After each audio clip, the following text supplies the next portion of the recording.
and subversion of regulations.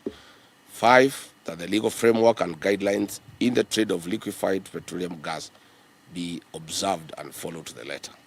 Finally, we are adequately informed that this LPG gas harassment of small gas traders has more than it meets the eye.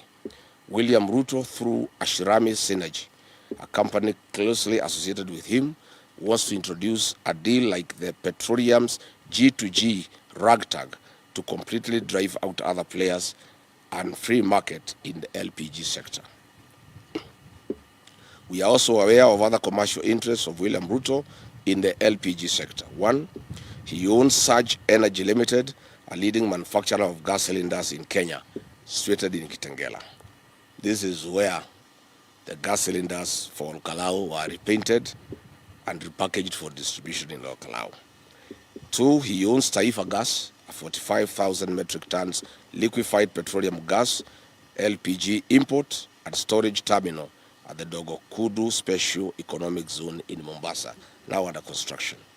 Mr. Ruto has given instructions to transfer the track and trace function from the regulator to eCitizen to allow the procurement and onboarding of the Laru, which he has purchased. 4, track and trace through eCitizens will undertake the digital tracking of gas cylinders in the market. This contract is being awarded to Dilaru, and we all know that William Ruto owns Dilaru. Mr. William Ruto, please leave small-scale traders alone. You have taken too much. And again, we kindly ask you, how much is enough? The Kenya Integrated Election Management System. Kenyans, you'll bear witness that I have spoken to the IBC chairman, Mr. Erastus Ethkon, in my capacity as a leader in this country and as a responsible citizen on several electoral matters. I have advised him that IBC has had image and trust issues, and the people of Kenya for a long time know that. I've taken the trouble further and reminded him of the 2007-2008 inactions and actions of the then ECK, Electoral Commission of Kenya, and the resultant chaos and mayhem in the country. Bwana Ethkon knows how controversial his appointment was and to whom he pays his allegiance to. Nevertheless, the country has 55 million Kenyans. Mr. Ethkon has a choice to make: stand with Kenyans, the 55 million of them, or choose to burn this country. He lives around and he knows the people of Kenya. From the outset, Kenyans hold the view that his commission and himself are an appendage of William Ruto. And they are biased and do so to serve his political playbook. He has not spoken to this matter, and he will not, and you all know why. Mr. Ethkon is well aware that when he was named as IBC chairman, he lived in a rented apartment. Mr. Kimani Ichung'wah, the leader of majority, told a group of public officials that they procured a house for Mr. Ethkon in Karen at 200 million shillings. Mr. Ethkon is yet to respond to this matter. You are aware that on 11th August 2026, tender reference number IBC/OIT/01/2026-2027 for the supply, delivery, installation, testing, commissioning, support and maintenance of the Integrated Elections Management System, hardware, equipment and accessories was advertised and is to close on September 1st, 2026 at 10 a.m. You are all aware that Kenyans do not know is that the tender process and the result has already been preconceived and is awaiting rubber stamping to Miru, M-I-R-U, Systems Company Limited of South Korea. Mr. Chairman Ethkon, it is within your knowledge and mischief that what is actually happening is a mundane public relations exercise to manage the other bidders and 55 million Kenyans. Mr. Chairman, you are aware that to facilitate this activity, IBC commissioners fired the procurement manager in IBC and installed a puppet to manage this tender. Mr. Chairman and your Vice Chairman, Fahima Arfat Abdallah, have been compromised as the drivers of this tender process against the concurrence and the wishes of the other commissioners. Mr. Chairman, this is not the first time I'm raising an alarm on your Vice Chairperson. You will recall that during the by-elections in Magarini last year, this same Vice Chairperson was largely involved in the malpractices, and I made the matter public.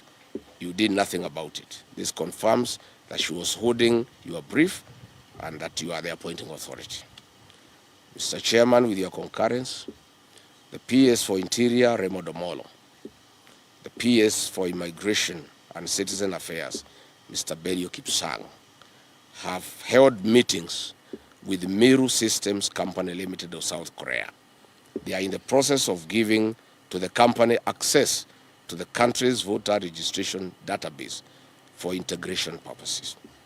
But Kenyans are asking, who is Meru System Company Limited? This is a South Korean company with a very bad history of rigging elections across the world. Their global failures are well documented, having faced allegations of faulty technology in Argentina, Philippines, and the DRC, where they deploy their equipment and technology. In 2018, Meru Systems Company Limited supplied BVR kits to the Democratic Republic of Congo. Reports show that they delivered the election equipment 6 months late. Following the controversy, the South Korean government publicly distanced itself from this company. In the Democratic Republic of Congo, in 2023, election observers reported that up to 45% of polling stations experienced equipment malfunctions, and this potentially excluded 17 million Congolese from voting. Again in Congo, illegible voters' cards were used and actual voters were removed from the roll of voters. Following Congo's 2018 and 2023 polls, the U.S. Treasury Department placed election commissions, then President and 2 of his deputies under sanctions for undermining the democratic process of institutions. In 2024, in the Philippines, the mock elections conducted using Meru's technology encountered fatal flaws. Many organizations, especially human rights groups, rejected Meru's explanations, pointing to unresolved security and reliability issues. It is beyond discussions that Kenya would ever even imagine having such a vendor for our 2027 general elections. During the October 2024 parliamentary elections in Iraq's Kurdistan region, election monitors claimed that voting machines in up to 70 to 75% of stations malfunctioned by failing to properly record and transmit results. Iraq's Board of Supreme Audit raised red flags and warned the Election Commission about systems' credibility just days before the vote. Following the election, various political blocs in Iraq claimed the machines were hacked or manipulated, triggering widespread political tension and a mandated manual recount. The Meru plan in Kenya, as directed by William Ruto. Under the instructions of William Ruto, Meru Technologies has been instructed to prepare a new voters register and suppress voters from the following regions perceived to be against this regime. 1, Western Kenya; 2, Nyanza region, but in Kisii and Nyamira counties; 3, the Mount Kenya region; 4, Lower Eastern; 5, Nairobi; 6, Taveta and Namu; 5, Rift Valley in Nakuru, Laikipia, Kajiado, and Narok. We appeal to our development partners and embassies accredited to the Republic of Kenya to take note of this threat to Kenya's electoral democracy. The company should be banned and never allowed to manage any election or supply its equipment and technology to this country.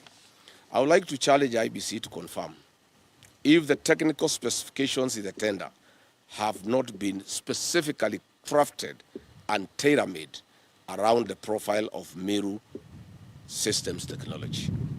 the IEBC must tell Kenyans whether this procurement process is in line with provisions of Article 227 of the Constitution and Section 60 and 61 of the Public Procurement and Asset Disposal Act. Further, we are asking, what was and is the role of the Cabinet Secretary for Mining, Ali Joho, and the Vice Chairman of IEBC Commissioner Fahima Arfat Abdallah in this tender process? Can IEBC produce documentary evidence showing who drafted the technical specifications for tender number IBC/OIT/01/26/27, including all internal committee meetings, technical working papers, market surveys, approval records, and explain why the specifications mirror the capabilities associated with a single supplier identified in the market rather than being expressed as performance-based and vendor-neutral requirement. Before publishing the tender, what market analysis did IBC undertake to establish the multiple qualified manufacturers or system integrators could realistically satisfy every mandatory technical requirement, and how many suppliers were identified as capable of meeting the specifications without requiring exceptions or waivers? How come and why did the IBC formulate mandatory experience and qualification requirements that absolutely correspond with the operational history of Meru Technologies, instead of adopting proportionate, objective, and outcome-based eligibility criteria as required under the Procurement Act? And what technical justification exists for each restrictive qualification? What a clever coincidence, Mr. Ethicon. How come and why does the tender document contain numerous provisions requiring IBC to insert, specify, or determine technical standards later, which stimulously imposing rigid mandatory requirements elsewhere? And how can bidders prepare comparable and responsive tenders where essential specifications remain undefined or internally contradictory? Why did the IBC require a tender security of 30 million shillings while failing to disclose sufficient information regarding the quantities, commercial scope, estimated procurement value, or the budgetary basis necessary to demonstrate compliance with Section 61 of PPADA, and how are bidders expected to assess commercial risk under those circumstances?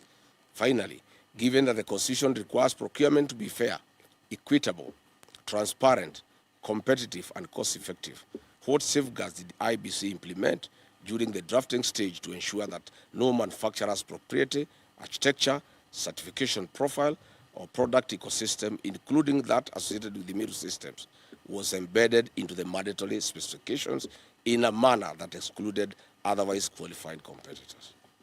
Kenyans should also be made aware that William Ruto's captured parliament has deliberately delayed the passing of the Elections Amendment Bill 2024 that contains provisions that touch on technology. Specifically, the bill proposes that the supplier of KIMS technology must grant IBC intellectual property rights and ownership over the system. Senate passed the bill, but it has been pending in the National Assembly. We all know why. It is also not lost on Kenyans that recent changes in the ownership of Diralu Kenya Limited is directly linked to the ongoing electoral fraud that will be deployed in August 2027. Diralu Kenya Limited is a security printer with the technical capacity to print election materials locally. I am persuaded that William Ruto's recent investment in Diralu Kenya Limited is part of the rigging game plan that has now been put into play.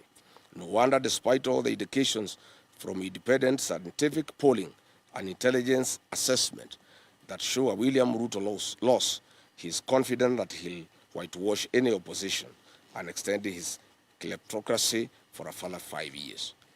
Vulnerable and defective electoral voting technology threatens electoral transparency and the credibility of an electoral process.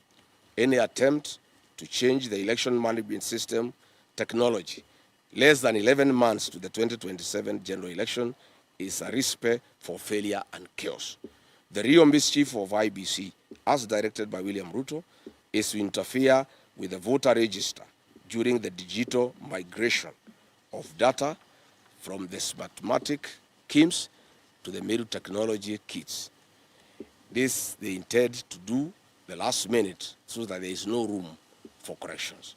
This will cause massive vote rigging and voter suppression in some areas. Good people, that is what we needed to say about the harassment of small-scale traders in LPG gas trade and the attempt to bring this technology from South Korea that has failed everywhere, and specifications are tailor-made. And I've been told that the technology will cost 6.5 billion, up from the 4 billion the current system is charging, creating a 2.5 billion bribe to the IBC commissioners and their cronies. Kenyans must resist this. Finally, I want to say, I want to go to Kikuyu constituency. The last time I was there, Kimani Ichung'wah unleashed violence on the people of Kikuyu, and the police were part of that violence. I'm told Kimani